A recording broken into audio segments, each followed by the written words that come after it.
മഹാലക്ഷ്മി സീരിയലിൻ്റെ പുതിയൊരു എപ്പിസോഡിലോട്ട് എല്ലാവർക്കും സ്വാഗതം. അങ്ങനെ ഉണ്ണിയാണെങ്കിൽ മുത്തശ്ശിയോടും പ്രതാപനോടുമായിട്ട് പറയുന്നുണ്ട്, ഞാൻ ഒരിക്കലും കരുണയെ കൊണ്ടുവരാൻ നിർബന്ധിച്ചിട്ടില്ല, പക്ഷേ കരുണ എൻ്റെ കൂടെ വരാൻ തയ്യാറായിരിക്കുകയാണെന്ന് പറയുമ്പോഴേക്കും മുത്തശ്ശിയും പ്രതാപനും കൂടെ പറയുന്നുണ്ട്, അതെങ്ങനെ ശരിയാവും, മോൾ ഇതുവരെ പോകുന്ന കാര്യത്തിനെക്കുറിച്ചൊന്നും സംസാരിച്ചില്ലല്ലോ, പോകുന്നതൊക്കെ കൊള്ളാം, മോളുടെ ഇപ്പോഴത്തെ അവസ്ഥ അറിയാമല്ലോ, ഒരു കാരണവശാലും മോളെ വേദനിപ്പിക്കരുതെന്നെല്ലാം മുത്തശ്ശിയാണെങ്കിൽ ഉണ്ണിയോട് പറയുമ്പോൾ ഉണ്ണി പറയുന്നുണ്ട്, ഞാൻ ഒരിക്കലും വേദനിപ്പിച്ചിട്ടില്ല കരുണയെന്ന് പറയുമ്പോഴേക്കും പ്രതാപൻ പറയുന്നുണ്ട്, നീ പാപ്പരായതാണ് അവളെ വേദനിപ്പിച്ചതെന്നെല്ലാം പ്രതാപൻ കൂട്ടിച്ചേർക്കുന്നു. ഇത് കേൾക്കുമ്പോഴേക്കും ഉണ്ണിക്കാണെങ്കിൽ ആകെ വല്ലാതെയാകുന്നുണ്ട്. നിനക്ക് ജീവിക്കാൻ ആ സ്വത്തും മുതലുമൊക്കെ ധാരാളമായിരിക്കും, പക്ഷേ പെൺകുട്ടികൾ അങ്ങനെ ആകണമെന്നില്ല. പെൺകുട്ടികളാണെങ്കിൽ നല്ല രീതിയിൽ ജീവിച്ചിട്ട് അവർക്ക് ഇങ്ങനെ ഒരു കഷ്ടപ്പാടെല്ലാം വരുമ്പോൾ അത് ഒട്ടും ഉൾക്കൊള്ളാനുള്ള കഴിവ് പെൺകുട്ടികൾക്കില്ല എന്നും പറയുന്നുണ്ട്. അവളാണെങ്കിൽ ഇവിടെ സ്വർഗത്തിൽ ജീവിച്ച പോലെയാണ് ജീവിച്ചത്, ഇപ്പോൾ സ്വർഗത്തിൽ ജീവിക്കുന്നത് ഇവിടെ നരകത്തിൽ ജീവിച്ചവളല്ലേ എന്നെല്ലാം പറയുമ്പോഴേക്കും മുത്തശ്ശി പറയുന്നുണ്ട്, എൻ്റെ കുഞ്ഞിൻ്റെ കുഞ്ഞും പോയെന്നെല്ലാം പറയുന്നുണ്ട്. അപ്പോഴേക്കും പ്രതാപം പറയുന്നു, എന്ന് വെച്ച് നിൻ്റെ ജോലിയൊന്നും കളയണമെന്ന് ഞാൻ പറയുന്നില്ല, പക്ഷേ നീ ആ ജോലിയിലിരിക്കെ തന്നെ നീ അവിടുത്തെ അവകാശം മുഴുവനും കൈക്കലാക്കാൻ ശ്രമിക്കുക തന്നെ വേണമെന്നെല്ലാം പ്രതാപം പറഞ്ഞു കൊടുക്കുന്നുണ്ട്.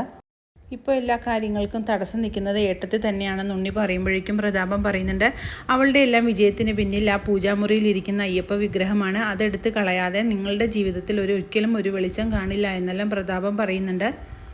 അതൊരിക്കലും എടുക്കാൻ ശ്രമിച്ചതല്ലേ എന്നെല്ലാം ഉണ്ണി പറയുമ്പോഴേക്കും ഒരു ജീവനില്ലാത്തൊരു വിഗ്രഹം പോലും എടുത്തു കളയാൻ കഴിവില്ലാത്തവനാണോടാ നീ എന്നെല്ലാം പറഞ്ഞുകൊണ്ട് പ്രതാപനാണെങ്കിൽ ഉണ്ണിയെ അപമാനിക്കുന്നുണ്ട്. അപ്പോഴേക്കും അങ്ങോട്ടേക്ക് കരുണ വരുന്നുണ്ട്. കരുണയെ നോക്കിക്കൊണ്ട് നിൽക്കുകയാണ് നമ്മുടെ മുത്തശ്ശിയും പ്രതാപനുമെല്ലാം. അപ്പോഴേക്കും മുത്തശ്ശിയാണെങ്കിൽ കരുണയോട് ചോദിക്കുന്നുണ്ട്, മോളെ നീ നല്ല മനസ്സോടുകൂടി തന്നെയാണ് അങ്ങോട്ട് പോകുന്നതെന്ന് ചോദിക്കുന്നുണ്ട്. ഒരിക്കലും ഒരു നല്ല മനസ്സോടുകൂടി അങ്ങോട്ട് പോകാൻ എനിക്ക് കഴിയില്ല രാക്ഷസക്കൂട്ടങ്ങളുടെ ഇടയിലേട്ടെന്ന് നമ്മുടെ കരുണ പറയുന്നുണ്ട്. എങ്കിലും എനിക്ക് പോകണമെന്നും, പക്ഷേ എൻ്റെ ശത്രുക്കളെ വകവരുത്താൻ ഒരു അവസരം കിട്ടുമ്പോൾ എനിക്ക് അവരെ വകവരുത്തണമെന്നെല്ലാം പറയുമ്പോഴേക്കും ഇവിടെയുള്ള ഒരാളാണെങ്കിൽ അവിടെയുള്ളവളെ സ്നേഹിച്ചുകൊണ്ടിരിക്കുകയല്ലേ, അതുകൊണ്ട് എങ്ങനെ എനിക്കിവിടെ നിൽക്കാൻ കഴിയുമെന്നെല്ലാം കരുണ പറയുന്നുണ്ട്. അപ്പോഴേക്കും പ്രതാപം പറയുന്നുണ്ട്, അവളെ ആണെങ്കിൽ തല്ലിക്കൊന്നൊരു മൂലയിൽ ഇരുത്താമായിരുന്നു, പക്ഷേ അതും കൂടി ആയിക്കഴിഞ്ഞാൽ അവൾ ആ ഒരു പേരിൽ എന്നെ ജയിലിലടയ്ക്കാനും തയ്യാറാവും. ഇപ്പോൾ തന്നെ അവളാണെങ്കിൽ ഓരോ കാര്യം പറഞ്ഞ് എന്നെ പേടിപ്പിച്ച് നിർത്തിയിരിക്കുകയാണെന്നെല്ലാം പറയുന്നത് കേൾക്കുമ്പോഴേക്കും മുത്തശ്ശിയും കരുണയും ഉണ്ണിയും എല്ലാം ആകെ വല്ലാതെയാകുന്നുണ്ട്. എന്ത് കാര്യമായിരിക്കും അവൾ അച്ഛനെ പേടിപ്പിച്ച് നിർത്തിയിരിക്കുന്നതെന്നെല്ലാം ഇവർക്കൊരു ചെറിയ സംശയം തോന്നുന്നുണ്ട്. മുത്തശ്ശി പറയുന്നുണ്ട്, അല്ലെങ്കിലും ഇവനാണെങ്കിൽ ഇപ്പോൾ മോഹിനിയുടെ മുന്നിൽ പഞ്ചപുച്ഛം അടക്കിയാണ് നിൽക്കുന്നത്, എന്താടാ കാരണമെന്ന് ചോദിച്ചാലും ഇവനൊന്നും പറയുന്നില്ല എന്നൊക്കെ മുത്തശ്ശി പറയുന്നത് കേൾക്കുമ്പോഴേക്കും കരുണയും ഉണ്ണിയും എല്ലാം ആകെ വല്ലാതെ നിൽക്കുകയാണ്. അപ്പോഴേക്കും ഉണ്ണി പറയുന്നുണ്ട്, നമ്മുടെ ഭാഗം ജയിക്കുന്നത് വരെ നമ്മളൊന്നും മിണ്ടാതിരിക്കുന്നതാണ് നല്ലത്, അല്ലെങ്കിൽ തന്നെ എടുത്ത് ചാടി ചെയ്തതിൻ്റെ എല്ലാ ദോഷങ്ങളും ഇപ്പോൾ എല്ലാവരും അനുഭവിച്ചുകൊണ്ടിരിക്കുകയല്ലേ എന്ന് പറയുമ്പോഴേക്കും നമ്മുടെ കരുണയാണെങ്കിൽ ദേഷ്യപ്പെടുന്നുണ്ട് ഉണ്ണിയോട്, നിർത്ത്, ഇനി അധികം ഒന്നും സംസാരിക്കേണ്ട, നമുക്ക് ഇവിടെ നിന്നും പോകാമെന്ന് പറഞ്ഞുകൊണ്ട് പോകാൻ ഒരുങ്ങുമ്പോഴേക്കും അങ്ങോട്ടേക്ക് നമ്മുടെ മോഹിനി വരുന്നുണ്ട്. അപ്പോഴേക്കും മുത്തശ്ശി പറയുന്നുണ്ട്, അന്നേരം മുത്തശ്ശി പറയുന്നുണ്ട്, വരുന്നുണ്ടല്ലോ അമ്പലം വിഴുങ്ങി, ഇവളും ഇവളുടെ മകളും കൂടെ ആ അമ്പലത്തിലെ ദൈവങ്ങളെയെല്ലാം അരച്ച് കലക്കി ആവാഹിച്ച് വെച്ചിരിക്കുകയാണ്, അതുകൊണ്ട് നമ്മളെല്ലാം പ്രാർത്ഥിക്കുമ്പോഴേക്കും ദൈവങ്ങൾക്കൊന്നും കേൾക്കാനുള്ള സമയമില്ല, കാരണം ഇവർ രണ്ടുപേരും ദൈവങ്ങളെ വിഴുങ്ങിയിരിക്കല്ലേ എന്ന് പറയുന്നുണ്ട്. അപ്പോഴേക്കും പ്രതാപം പറയുന്നുണ്ട്, ഇവരെല്ലാം മരിച്ചു ചെന്നിട്ടുണ്ടെങ്കിൽ ദൈവത്തിൻ്റെ മുന്നിൽ അലിഞ്ഞു ചേരുമായിരിക്കുമെന്നെല്ലാം പറഞ്ഞുകൊണ്ട് മോഹിനിയെ കളിയാക്കുന്നുണ്ട്. പിന്നീട് മോഹിനിയോടായിട്ട് ഉണ്ണി പറയുന്നുണ്ട്, ഞാൻ കരുണയെ കൊണ്ടുപോവുകയാണെന്ന് പറയുമ്പോഴേക്കും മോഹിനി ചോദിക്കുന്നുണ്ട്, അയ്യോ മോള് പോവുകയാണോ എന്ന് ചോദിക്കുന്നുണ്ട്. അന്നേരത്തേക്ക് നമ്മുടെ മുത്തശ്ശി പറയുന്നുണ്ട്, ഇല്ലടി ഇവിടെ അടയിരിക്കാൻ പോവുകയാണ്, നീ കുറച്ച് മുട്ട എടുത്തുകൊണ്ട് വന്നിട്ട് അവളെ ഇവിടെ അടയിരുത്ത്, അങ്ങനെയെങ്കിലും കുഞ്ഞുങ്ങൾ വിരിയുമല്ലോ, അല്ലാതെ ഉള്ള കുഞ്ഞിനെ നീയല്ലേ നശിപ്പിച്ചതെന്നെല്ലാം പറഞ്ഞുകൊണ്ട് മുത്തശ്ശിയാണെങ്കിൽ മോഹിനിയുടെ നേരെ ചാടിക്കടിക്കുന്നുണ്ട്. പക്ഷേ ഇതെല്ലാം കേൾക്കുന്ന കരുണയ്ക്കാണെങ്കിൽ ഒരു പുച്ഛഭാവത്തോടുകൂടി തന്നെ മോഹിനിയെ നോക്കുന്നുണ്ട്. അതുപോലെ തന്നെയാണ് പ്രതാപനും. അങ്ങനെ അവർ രണ്ടുപേരും അവിടെ നിന്ന് കമലേശ്വരത്തോട്ട് പോകുന്നുണ്ട്. അങ്ങനെ കമലേശ്വരത്ത് എത്തിയതിന് ശേഷം ഓടിച്ചെന്ന് ദുർഗ മോളെ കെട്ടിപ്പിടിക്കുന്നുണ്ട്. മോളെ മോൾക്ക് ഇങ്ങനെ സംഭവിച്ചല്ലോ, മോള് വിഷമിക്കേണ്ട, മോൾക്ക് ഇനിയും കുട്ടികളുണ്ടാവുമെന്നെല്ലാം ദുർഗ ആശ്വസിപ്പിക്കുന്നുണ്ട്.